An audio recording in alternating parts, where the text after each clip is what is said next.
Mesdames, Messieurs, bonsoir. Ensemble au salon, nous le serons vous et moi durant 10 jours consécutifs pour accompagner le 23e salon du livre francophone de Beyrouth. Ensemble, ce sont les grands et les petits, les purement francophones et les multilingues, comme nous, les professionnels et les amateurs, les lecteurs et leurs auteurs. Tout ce beau monde se retrouve ensemble dans le cadre du salon du livre francophone au Biel.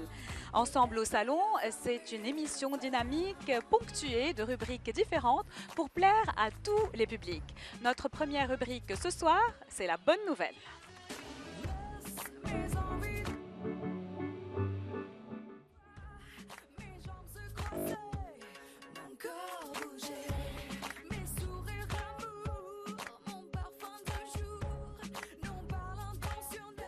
La bonne nouvelle ce soir, c'est la liste Goncourt Choix de Lorient qui, cette année encore, va faire des merveilles auprès d'un public qui est très assoiffé donc d'attendre le résultat de ce concours-là, de ce prix-là. Bonsoir Hervé Sabourin. Bonsoir. Vous êtes le directeur régional de l'Agence universitaire de la francophonie et vous avez lancé il y a 5 ans, l'agence a lancé il y a 5 ans ce prix reçoit beaucoup d'engouement, d'enthousiasme de la part des jeunes qui lisent beaucoup de livres et qui sont éparpillés un peu dans tous les pays de la région, n'est-ce pas? Exactement, je crois que c'est la grande force de ce prix Choix de l'Orient. C'est parce que d'abord, il s'adresse aux jeunes étudiants qui, comme vous l'avez dit, de tous les coins de la région, ont commencé déjà à lire des livres qui sont issus d'une liste, en fait, de la liste Goncourt. Ouais. Et La qui, dans shortlist, n'est-ce pas? Les la 8 livres de la shortlist, c'est ça. shortlist. Oui, oui. Et en fait, dans le travail, c'est ça qui est un peu particulier dans ce prix, dans le travail va consister à être eux-mêmes des jurés. C'est-à-dire que c'est eux qui vont Mais c'est désigner le passionnant. lauréat. C'est génial quand même. C'est Que génial. des jeunes, en fait, lisent et en même temps désignent les jurés, je crois que c'est ça qui fait toute la Quand on parle force. des jeunes de la région, on parle de pays comme le Liban, l'Irak, quel autre pays? Alors, Le vous avez le Yémen, Liban, vous avez la Syrie, vous avez l'Égypte, la vous avez la Jordanie. Jordanie, vous avez la Palestine, vous avez l'Irak, vous avez l'Iran, vous avez le Soudan, vous avez Djibouti, enfin, il y a C'est 11 pays. fascinant. Tous ces étudiants-là qui vont lire en français ces ouvrages et qui vont choisir. Et à la tête de ce jury cette année, c'est Salma Kojok Voilà, qui donc c'est préside. une écrivain en fait qui est spécialiste d'écriture, qui va effectivement mener les débats. Elle est la nouvelle présidente du jury. Elle va rassembler donc le vendredi 11 novembre prochain le jury des étudiants. Et c'est de cette réunion que sortira le lauréat ou la lauréate de cette nouvelle édition du prix Cheval En, d'Orient. en tout cas, on vous attend, vous, Madame Kojok, et un étudiant ou deux pour Ah ben, parler de la ce sera, proclamation ce et sera avec, annoncer le lauréat, le vainqueur de ce cette sera avec année. plaisir. Mais est-ce que je pourrais juste rajouter peut-être d'autres événements qui vont avoir lieu Oui, durant le salon, puisque aujourd'hui nous inaugurons en quelque sorte le salon du livre. Nous avons eu tout à l'heure la joie de pouvoir découvrir de visu la lauréate de 2015, qui est Nathalie Nathalie Azoulay, que j'ai Azoulay, eu que le vous grand avez vu plaisir exactement. justement d'accueillir Voilà, ici. donc elle a pu parler de son livre qui a été primé l'an dernier.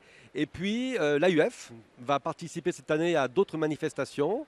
Je vous donne par exemple rendez-vous demain à 17 h en salle Gibran.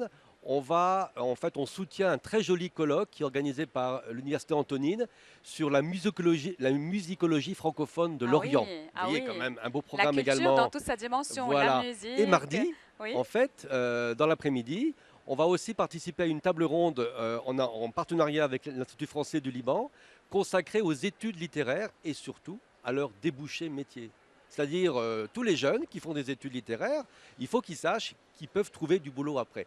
Donc c'est une table ronde aussi excessivement Ah intéressante. ben, super. Ça ne Donc, remplace pas le choix de l'Orient, évidemment, mais c'est quand même intéressant à dire. très bien. En attendant la proclamation du choix de l'Orient, du prix, cette année, comme le salon s'est déroulé un peu plus tard que d'habitude, la liste, donc le prix Goncourt, a été déjà décerné à Leila Slimani pour Chanson douce. C'est un très beau roman que j'ai achevé il y a quelques jours, qui m'a beaucoup émue et je pense qu'elle a vraiment mérité ce prix-là. Je ne sais pas si cette année, Hervé Sabourin, les jeunes vont être influencés par le vrai, le prix Goncourt attribué pas par les grands auteurs en France. Bah, écoutez, je crois que tout l'intérêt de ce prix Choix de l'Orient, c'est qu'on ne sait pas vraiment où se dirigent les choix des étudiants. Rappelez-vous l'an dernier, très franchement, on n'était pas tout à fait certain que nos étudiants allaient choisir le livre de Nathalie Azoulay. On pensait plutôt à d'autres livres comme Boussole par exemple. Donc, a priori, cette année, eh ben, c'est à voir. On C'est sait vrai pas. que c'est Ouais. un très beau livre. C'est vrai que c'est un très bel écrivain, mais maintenant, il faut laisser la place aux étudiants et leur laisser C'est le leur soin propre de choix, c'est le choisir choix de Lorient, eux-mêmes c'est ça. leur livre. Très bien, merci beaucoup pour cette intervention. Merci à On vous. vous attend très bientôt pour la proclamation du J- prix. Et vous avez eu l'occasion, vous, de lire ces ouvrages-là? Vous avez pu lire, par exemple, Chanson douce? Non, je ne l'ai pas encore lu, Pas je suis encore très lu. honnête, mais je C'est vais le très faire. joli, Je vais le vraiment. faire, bien sûr. J'ai beaucoup aimé une phrase dans ce roman qui m'a beaucoup interpellée et qui dit: Vous ne devriez pas chercher à tout comprendre. Les enfants, c'est comme les adultes, il n'y a rien à comprendre. C'est beau et c'est Intéressant. profond. Merci beaucoup. Merci À infiniment à bientôt. vous. Au À très revoir. bientôt. Très bien.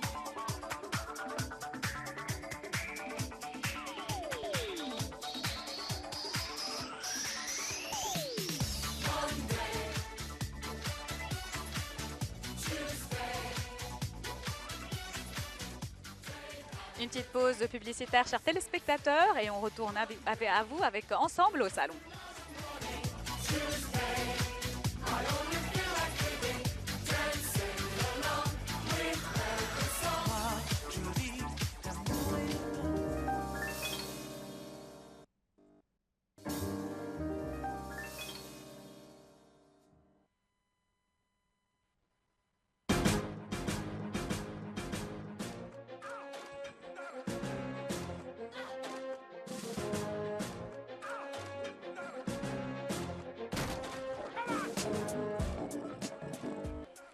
Sans détour ni déviation, nous passons à présent à une jeune femme très talentueuse qui est aussi bien dans l'écriture, les ateliers d'écriture, les spectacles et également le théâtre.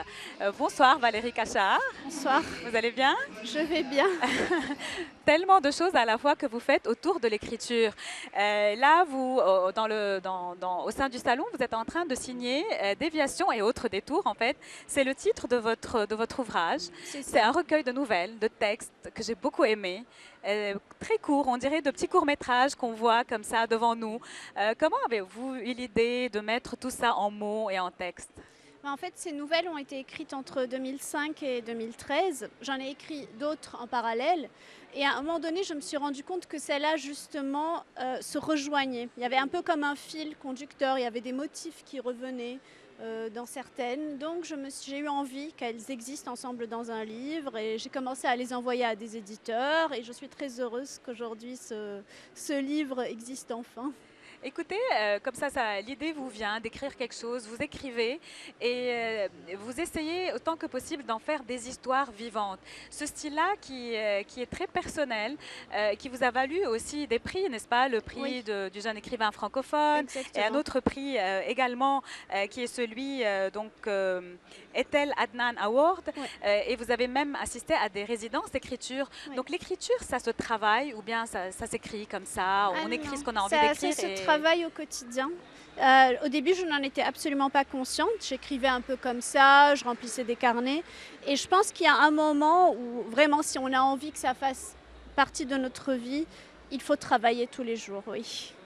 Et là, vous signez Déviation et autres détours ce soir à 20h au stand Tamiras. Oui. Et en fait, pourquoi le titre? J'ai beaucoup aimé le titre qui est très, très alléchant. Pourquoi avoir pensé à ce titre? Il y a une des nouvelles qui s'appelle déjà Déviation et tous les personnages en fait dévient en quelque sorte, c'est-à-dire ils font des détours, ils empruntent des chemins, ils cherchent quelque chose et au bout d'un moment en fait soit ils y arrivent, soit pas et c'est à travers justement de multiples détours qui trouvent au moins une réponse, pas toutes les réponses mais au moins une. Dans l'une des nouvelles qui m'a beaucoup plu, vous dites leurs yeux reflètent tous un je ne sais quoi venu d'ailleurs, alors que ses yeux à elle sont trop remplis d'ici. Vos yeux à vous, Valérie Cachard, au sein de ce salon, de quoi ils sont remplis? Alors au sein de ce salon, j'arrive juste, donc je vais dire 2 mots parce qu'il y a des mots partout. Après, en référence à cette phrase, c'est sûr que j'ai les yeux pleins de cette ville dans Et des étincelles, n'est-ce pas? On les a, les étincelles. Oui. Là, je parle de Beyrouth, j'ai déjà le cœur qui bat, donc oui. Merci beaucoup pour votre passage chez nous. Bonne Merci. chance pour votre signature ce Merci. soir à 20h au stand de Tamiras. À bientôt. À bientôt, au revoir.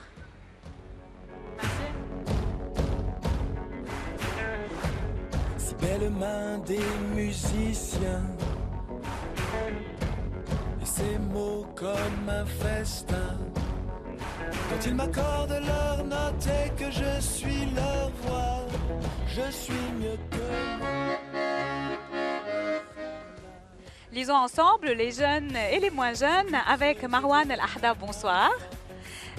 Bonsoir. Marwan, donc ce que vous faites, vous, c'est quelque chose que j'ai beaucoup aimé. C'est une série de nouvelles qui sont adressées aux jeunes et qui racontent un peu l'Antiquité, mais à travers des récits très passionnants, très bien expliqués. Et là, vous sortez une nouvelle grecque, n'est-ce pas? C'est ça, oui. Parlez-nous un peu de cette série, de cet ouvrage, de son intérêt pour les jeunes. En fait, c'est le troisième volet de la série. Qui sont des nouvelles qui ont lieu dans différentes époques de l'Antiquité. Et le but au départ, c'était de pouvoir, à travers la fiction, parler d'une période de l'Antiquité assez précise, comme par exemple la Grèce antique, la Rome antique, l'Égypte antique. Et l'idée, c'est qu'à travers la fiction, il y a un récit, il y a des personnages forts et une intrigue, donc les gens seront plus intéressés et ils retiendront mieux les choses sans même s'en rendre compte, en fait. Mais Voilà. c'est super de raconter la Grèce de cette manière-là. Nous, on n'a pas eu cette chance-là quand on était petit. Pour nous, c'était très C'est lointain, gentil. cet univers grec ou bien romain, parce que vous dites ça appartient à une série. Et ce qui est beau, c'est que le lexique est illustré, les schémas sont explicatifs, la maquette est très moderne, ça attire les adolescents et c'est vraiment très instructif. Vous avez eu envie de faire ça parce que vous avez manqué de ça peut-être étant plus jeune, comme nous aussi, ou bien c'est parce que vous avez senti comme ça l'envie de faire découvrir ça peut-être à une génération qui n'est pas très cultivée ces temps-ci, à part dans les réseaux sociaux? Non, c'est pas vraiment ça. Enfin, moi, en fait, ce qui m'intéressait au départ, c'est que moi-même, j'ai appris énormément de choses en faisant des recherches, parce que le gros du travail, c'est de la recherche.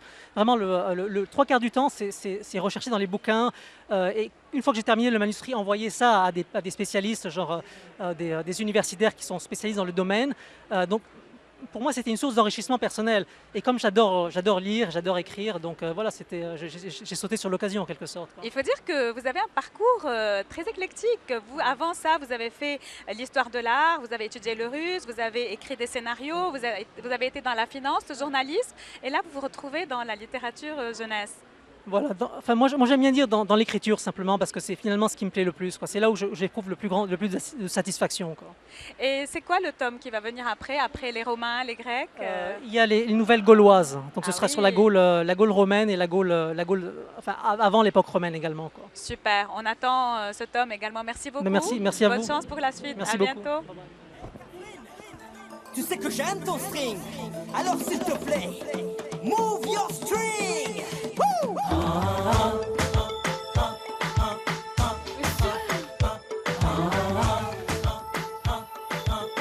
One string color.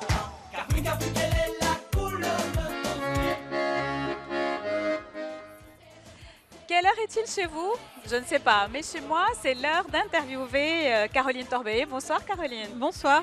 Quelle heure est-il chez vous? Le titre, j'ai adoré. Vraiment, ça accroche, ça attire. Merci. Bon, pourquoi ce titre-là? Et au début, quand on lit cet ouvrage, on sent que c'est un peu décousu. Et puis, petit à petit, on sent qu'il y a quelque chose, une trame derrière, et que tout se retrouve quelque part. Racontez-nous un peu le périple de cet ouvrage. Alors en fait, Quelle heure est-il chez vous est un livre qui relate les aventures d'une jeune fille de 27 ans qui est un peu un mélange de moi et de mon alter ego. Et dans cette aventure, en fait, je transporte le lecteur dans une journée, dans les 24 heures d'une journée, à travers 24 histoires. Chaque histoire a un personnage que j'ai vraiment rencontré dans ma vie et qui relate un thème contemporain. Donc dans ce livre, on peut trouver par exemple l'homosexualité, on peut trouver la guerre en Syrie, on peut trouver encore l'adultère, enfin tous des thèmes que chacun d'entre nous est Les thèmes susceptible... contemporains, modernes, de la société. Exactement, et chacun d'entre nous est susceptible de passer à travers ça dans sa vie. C'est pour ça que ce livre s'appelle « Quelle heure est-il chez vous ?» Parce que le titre, en fait, chacun peut vraiment se rapporter à une heure dans mon titre-là. Ben, c'est super. En tout cas, donc, chaque histoire, comme vous l'avez dit, comporte une phrase clé, une philosophie de la vie. Oui. Quelle est votre phrase à vous, Caroline? Votre philosophie, comme ça, une phrase. Vous avez donné beaucoup de phrases à tous vos personnages. Et la vôtre? Ma phrase à moi, ça peut être un peu cliché peut-être, mais je dirais que vraiment, il faut carpe diem en fait. Il faut profiter de la vie tant qu'on est là, parce que la vie est un beau voyage et puis on ne sait pas combien de temps on sera là, donc vraiment profiter du moment du moment présent. Ouais, la vie est un voyage, j'adore cette phrase. Merci. Et ce livre vous ressemble beaucoup, vous l'avez dit vous-même. Plusieurs identités, plusieurs personnages. Vous avez plusieurs identités. Votre mère est française, d'origine vietnamo-allemande, votre père est libanais. Vous êtes né en France, vous avez vécu au Cameroun. Et dans tout ça, quelle est votre vraie identité? À quel pays vous sentez appartenir le plus? Bah, alors déjà, j'aime bien dire que moi, je suis un peu... Enfin, quand on me demande, je rigole, mais je dis que je suis citoyenne du monde parce qu'avec mes diverses origines, j'aime tellement les gens de partout, en fait, que c'est ce qui m'inspire dans ma vie, en fait. Et je dirais qu'un des pays desquels je suis le plus proche, c'est le Liban. Parce que le Liban, pour moi, c'est non seulement le pays d'où mon papa est, mais c'est aussi mon pays de cœur. Et je suis très fière d'être libanaise et très fière d'encourager la francophonie au Liban. C'est Excellent. vraiment le message que j'aimerais dire. Merci beaucoup, Caroline. Merci à vous. Malheureusement, c'est l'heure de nous quitter maintenant. À bientôt et bonne chance. Merci beaucoup. À bientôt. Au revoir. Merci. Je voudrais te connaître, ouvrir un peu la fenêtre de ton cœur et de ta vie, tout ce que tu m'interdis. Je voudrais te savoir, quelques instants et plus tard, te laisser le goût de moi, pour que tu n'oublies pas. Je voudrais me glisser. À vos marques prêts gagnés, c'est le nom de notre rubrique Jeux d'ensemble au salon. Nous allons vous proposer plusieurs jeux, dont l'un qui est destiné aux grands, un autre jeu qu'on va lancer lundi qui va être destiné aux juniors. Le jeu des grands est sponsorisé par la marque La Boutique 1, 2, 3. La question est simple, vous répondez à quelles sont les valeurs de la marque 1, 2, 3, la marque d'habillement chic parisienne 1, 2, 3. Et vous répondez à cette question sur les pages Facebook MTV Lebanon et sur celle du Salon du livre francophone de Beyrouth. Et comme ça, vous allez courir la chance de rapporter 3 lots de valeurs de la boutique 1, 2, 3, dont j'ai le plaisir de porter les avis également dans l'émission Ensemble au Salon. À tout à l'heure. Je voudrais cette chance de te montrer.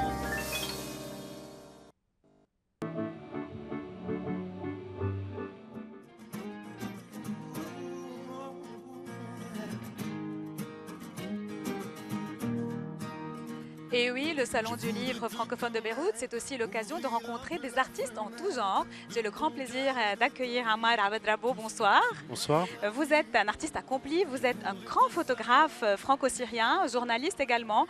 Vous avez signé plus d'une soixantaine de couvertures de magazines comme dans le Times, Paris Match, Le Point, Der Spiegel. C'est vraiment fabuleux. Et là, vous êtes en train de préparer un ouvrage dont on voit l'affiche là juste à côté de vous qui s'appelle Alep, que vous épelez à votre façon A-L-E-P. J'ai adoré le titre, avec une très belle photo. Parlez-nous un peu de cet ouvrage.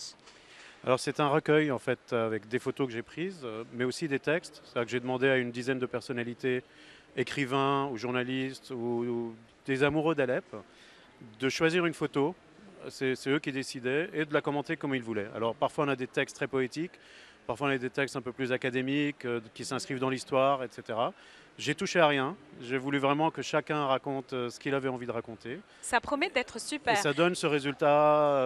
Bon, moi, je vais dire qu'il est exceptionnel, mais c'est mon livre, alors c'est un peu difficile. En tout cas, vous parlez, je pense, d'Alep encore avec plus de passion, puisque vous êtes syrien également.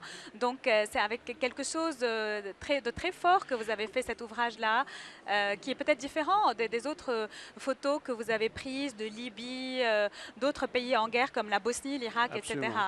Alors, c'est différent, mais d'un autre côté, je dis dans le livre en entrée, je dis que ce que les Alepins souvent me disaient quand j'allais là-bas, c'est que toute l'histoire fabuleuse d'Alep, qui est une ville, l'une des plus anciennes du monde, qui est une ville extraordinaire, n'appartient pas aux Syriens et n'appartient même pas aux Alepins. Elle est vraiment à toute l'humanité.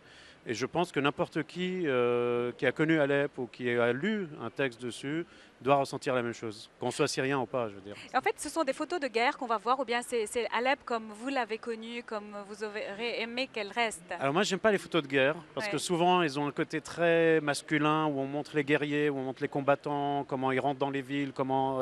c'est ce côté un peu testostéroné, si vous voulez, que j'aime pas tellement.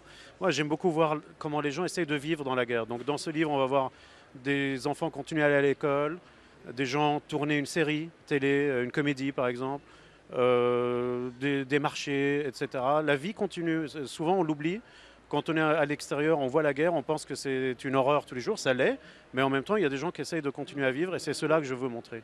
Excellent. Et l'original avec vous, c'est que le livre ne va pas paraître dans le salon juste après, dans 15 jours, Voilà, il aux est éditions Noir-Blanc, etc. aux éditions n'est-ce Noir pas? et Blanc, on pourra l'avoir début décembre, je pense, donc très bientôt. On l'attend impatiemment. Merci beaucoup pour votre Merci de m'avoir passage sur accueilli. notre plateau. C'est ainsi, chers téléspectateurs, que notre émission de ce soir prend fin. Rendez-vous demain à 16h30 puisque c'est le dimanche. À très bientôt. Je voudrais te connaître, ouvrir un peu la fenêtre de ton cœur et de ta vie, tout ce que tu m'interdis. Je voudrais te savoir quelques instants et plus tard.